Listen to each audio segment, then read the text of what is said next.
The 2011-2012 state budget, as proposed by Governor Tom Corbett, makes significant spending cuts in basic and higher education while increasing funding to public welfare. Let's hear one lawmaker's reaction to those budget priorities by spending 5 minutes with State Representative Joe Emrick of the 137th District in Northampton County. Welcome. Thanks, Herb. Good to be here. Now, first of all, I can't ask this first question without going to the fact that you are a former teacher. So when it comes to education funding, you might have more of an interest than other lawmakers in this particular area. Talk about that. Yeah, I sure do. Being a teacher for the last 18 years, obviously education is a critical issue for me.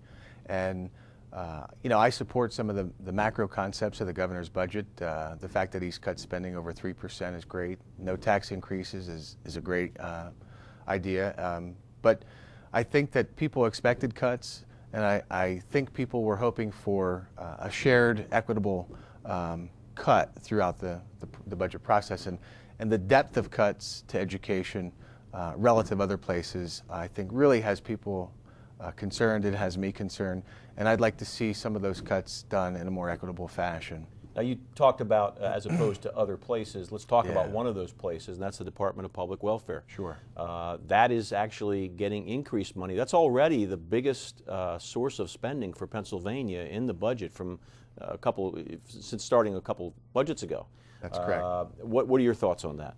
Well, the DPW, as people call it, takes more than 40% of the state budget, and this current proposal adds $600 million to that department.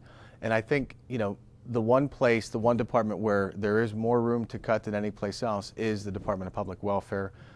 That is reinforced by our Democratic Auditor General Jack Wagner, who's released several reports, several audits about some of the things like the Medicaid fraud and errors in distribution.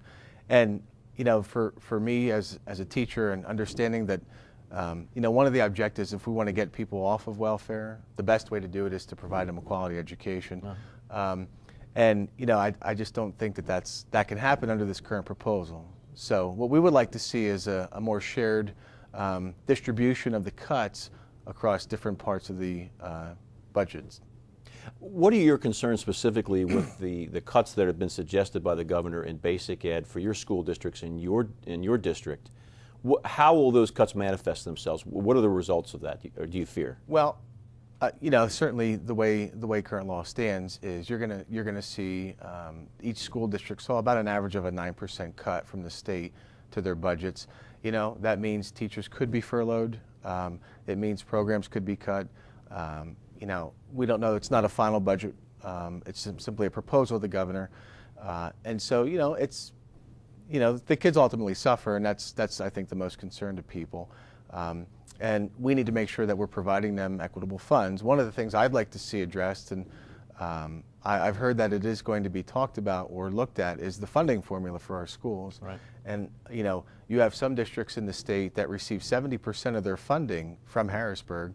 And then you have other districts like the three in mine in the 137th, which are at about 25 to 30%.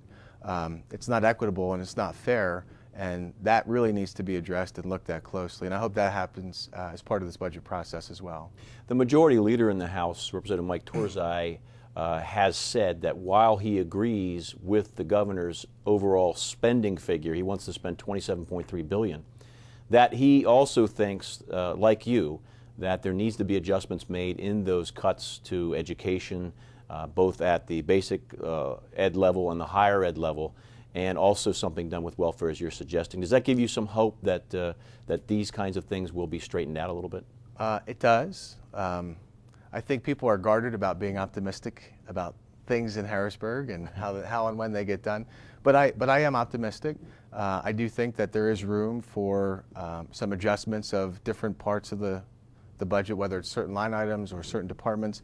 And what we would like to see happen is to reallocate some of those funds from welfare back into education. Now, how much of that can take place, that's to be decided between the State House, the State Senate, the governor.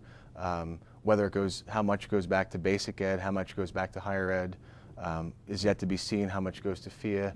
I mean, there's a lot of different parts to education that exist and that all got cut.